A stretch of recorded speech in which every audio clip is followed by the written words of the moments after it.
For years, before he was, reelected, and recently, since they all got into office, a bunch of high-ranking people in Trump's administration have kept promising to release the files surrounding Jeffrey Epstein, his mysterious clients, and his suspicious death. But now, suddenly, for reasons that I legally cannot think of, Donald Trump seems desperate to stop us from knowing who Jeffrey Epstein's clients were. We have, 100 days behind us and only 13 more 100 days to go. It's been an historic 100 days. Some would say prehistoric. It is difficult to give Trump's first 100 days a grade, but if I had to, I'd say it falls somewhere between F and U. When Stephen Colbert and Jimmy Kimmel go after Trump, it's more than just comedy. It's a full-blown takedown. They strip away the gold-plated image and ego with punchlines that hit like wrecking balls. The man who once turned politics into reality TV now finds himself the headline act of late-night satire, where every slip-up becomes ammunition. Unlike your ability to sleep at night, the Epstein scandal will not go away. The president denied that Attorney General Pam Bondi informed him that his name was in the Epstein files. So naturally, last night, the Wall Street Journal reported that Attorney General Pam Bondi informed the president that his name was in the Epstein file. Well, it was another wildly destructive day in Washington, D.C. They pulled another all-nighter in the House last night where they passed Trump's big, beautiful bill. And man, oh man, if this is the beautiful bill, I'd hate to see the ugly one. I'm not sure which part of the bill is the most beautiful. I don't know if it's the part where we take food from hungry kids or the devastating effect it'll have on college education or the trillions of dollars. Donald Trump didn't just reshape politics. He turned it into a live-action cartoon where logic checked out and ego grabbed the mic full-time. At this stage, Stephen Colbert and Jimmy Kimmel aren't just cracking jokes. They're doing community service. With every punchline, they drag a gold-plated circus act back into the real world the rest of us live in. This isn't satire anymore. It's comedy as pest control, and Trump is the infestation. I do too. It's a great day to be me because I am not Donald Trump. That guy has got a lot of problems. First of all, the Jeffrey Epstein scandal just won't kill itself, and we might have a hint why Trump hasn't been that eager to release those files, because according to Senator Dick Durbin, back in March, 1,000 FBI agents were put on 24-hour shifts to review approximately 100,000 Epstein-related records and instructed to flag any documents that... If you're enjoying this video, don't forget to subscribe and tap the bell icon for more updates. Now, picture a man who treats every podium like a throne, every word like holy scripture, and every awkward photo op like a masterpiece. Trump strutted across stages like a pageant queen who lost the crown but swore the judges were crooked and the whole system was rigged. He wasn't running a country. He was auditioning for an ego-driven documentary. No camera was too small, no mirror too humble. The man could hold a press conference inside a burning building and still find a way to compliment the wallpaper.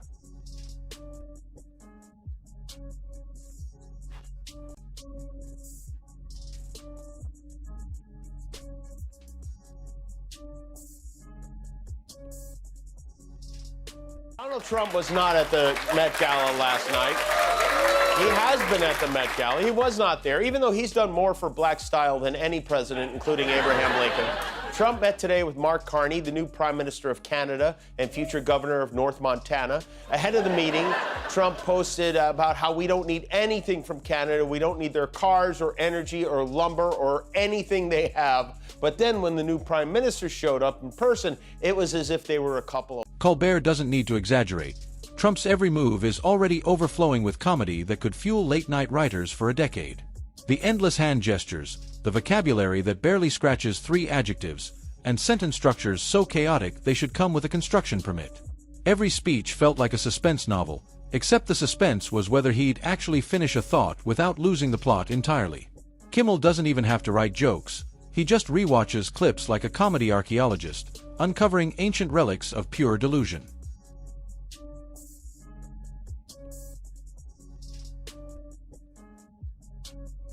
He's so interested. He's dead for a long time. He was never a big factor in terms of life. That sentence was never a big factor in terms of word. Policy-wise, it was all smoke and mirrors with no real payoff. Trump promised everything short of immortality, but what we got were headlines, hashtags, and press briefings that felt like fever dreams. Healthcare would be simple. International diplomacy boiled down to chemistry. Trade wars, easy wins. What followed was a 4-year crash course in reality, starring a man who believed strategy meant tweeting in all caps at 3 a.m. Poor Mark Carney had a hell of a job today. It was like an Ewok going to a meeting on the Death Star. He handled it well, though. He handled it very well. He came prepared, and in a friendly way, he made sure Trump knows they have no intention of becoming our 51st state. As you know from real estate, there are some places that are never for sale. That's true. We're sitting in one right now, Buckingham Palace that you visited as well. That's true. And having met with the owners of Canada over the course of the campaign last several months, it's not for sale, won't be for sale. That's true. He doesn't. Colbert tears through the performance like a master satirist. The self-proclaimed genius who can't spell simple words. The business mogul whose companies went bankrupt like it was a competitive sport. The patriot who cozied up to dictators while waving a flag and claiming he's the greatest thing since sliced freedom. Every contradiction becomes a punchline. Every boast is a setup. Every meltdown, a season finale. Jimmy Kimmel delivers with surgical precision, turning Trump's obsession with crowd size, ratings, and photo angles into a masterclass of comedic humiliation. How do you take seriously someone who... Even MAGA is demanding answers. 11 congressional Republicans have said they will join Democrats to vote to release the Epstein files. That would be a majority of Congress. So, in response, today, Speaker Mike Johnson shut down the House until September to block a vote on the Epstein files. It's a common parliamentary maneuver known as... You cannot blame Trump and his allies for being scared here, because the more we know about Trump's relationship with Epstein, the more we wish... Colbert turns the wall into a symbol, not of border control, but of misplaced priorities and architectural delusion. Kimmel spins it into a metaphor for everything Trump touches. Half-finished, overhyped, and surrounded by unpaid contractors. The pandemic revealed more than a virus. It exposed a leadership style that made denial look like doctrine and press briefings feel like game shows. While the world searched for answers, Trump searched for someone, or something, to blame. Colbert's roast isn't just comedy, it's triage. Kimmel doesn't punch down. He just narrates the disaster like a...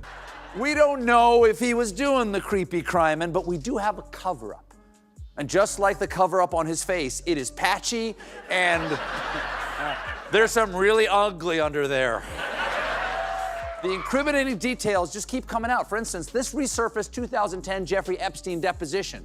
Have you ever socialized with Donald Trump in the presence of females under the age of 18?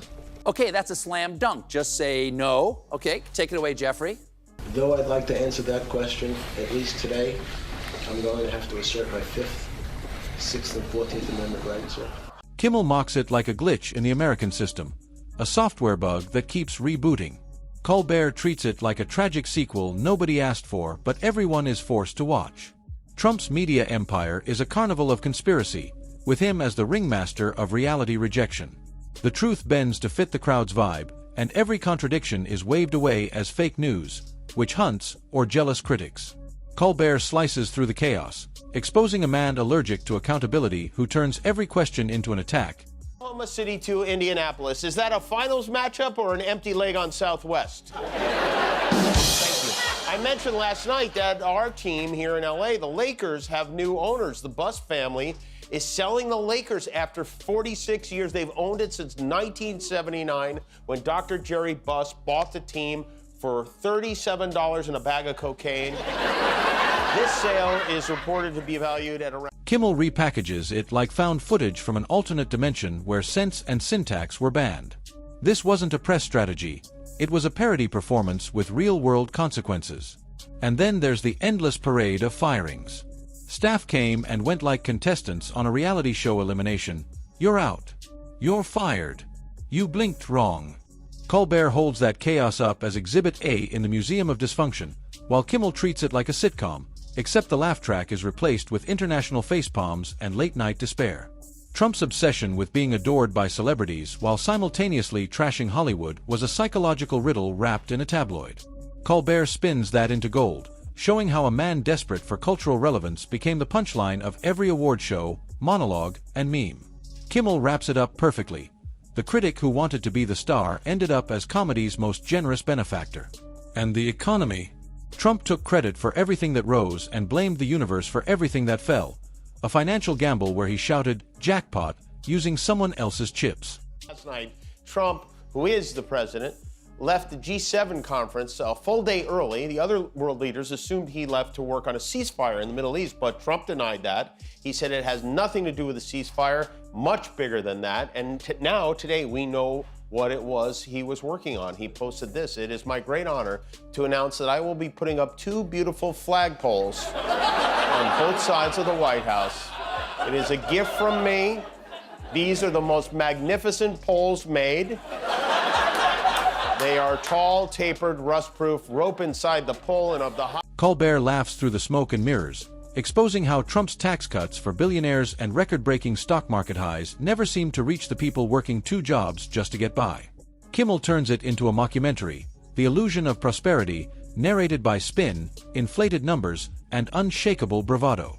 Then came the social media chaos. The man who once governed by tweet now floods timelines daily with all-caps declarations and shifting realities. Colbert frames it as America's ongoing digital fever dream, unfiltered, unedited, and relentless. Kimmel calls it poetic irony, a president who weaponized algorithms now trapped inside their echo chamber, turning every post into policy and every rant into a headline. The noise never stops, like static in a country craving clarity. Even midterm into a hypothetical second term, Trump looms large. His skin seems to be falling off. Trump was speaking on the White House lawn earlier this week, and see if you can pinpoint the moment the cameraman got a little distracted. At the end of 50 days, if we don't have a deal, it's going to be too bad. Well, get more aggressive. Yeah, the tariffs are going to go on, and other sanctions go on. Holy Sephora sample count! Stephen Colbert and Jimmy Kimmel don't need to make anything up. The material is already soaked in parody. From sharp modified weather maps to feuds with appliances, every bizarre moment became part of a legacy built on confusion, contradiction, and catastrophic self-regard. No matter how often he claims the world is unfair, the punchline stays the same. It was a show with no script, no plan, and no director. Just a star with no filter and an audience stuck with the ratings. And the best part? This roast doesn't need a mic drop.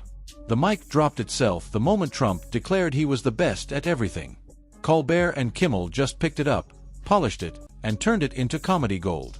Every new headline, every return to the spotlight, every cryptic bunker statement writes itself. This isn't the end, it's the intermission. The roast echoes with every tantrum, every rally, every chaotic attempt at a comeback. Trump may have left the stage, but his ego remains front and center, and the jokes keep writing themselves. Just when you think the chaos hit its peak, Trump finds new ways to punch holes through it. Reappearing to endorse candidates like a game show host who lost the script, teasing comebacks that sound like rejected movie trailers, he clings to headlines like a washed-up soap actor desperate for a reboot. Colbert points out that even his comebacks feel like reruns, louder, angrier, and somehow less coherent. On Saturday, Trump had this, his much-anticipated stupid Sweet 16, disguised as a tribute to the U.S. Army he bone-spurred his way out of. After all the hype and money, somewhere around $50 million, it was boring. It was basically a $50 million version of when a 5-year-old shows you every car in his Hot Wheels collection. We paid for most of it, but he brought in some corporate sponsors, including the UFC, a crypto company, and Scott's Miracle Grow, which is the product... Kimmel plays it like Trump treats politics as a family business, where loyalty matters more than laws and success is measured by how many hats with your name you can sell in a single weekend. Policy, not his focus. It's all merchandising. Everything is branding. Infrastructure becomes a slogan, trade a handshake photo, and national security a meme. Leadership. Forget it, it's limited edition chaos. Then there's the nostalgia he tries to sell like a greatest hits album of confusion and slogans. He pitches the past as paradise, but every rewind comes with press room meltdowns, Twitter rants, and international embarrassment. Colbert turns it into a live comedy special called Remember the Mess, while Kimmel files it under Please Don't Bring That Back. Yet the crowd still roars. The spectacle still draws. Trump isn't just a political figure. He's a walking plot twist in a drama that refuses to end. As the spotlight dims and the jokes keep landing, one truth is clear. Trump may have dominated the screen, but his legacy is pure blooper reel material. Colbert and Kimmel aren't just mocking the man, they're torching the myth. And as long as he keeps stepping back into the frame, the roast stays hot, the script stays sharp, and the punchlines never stop.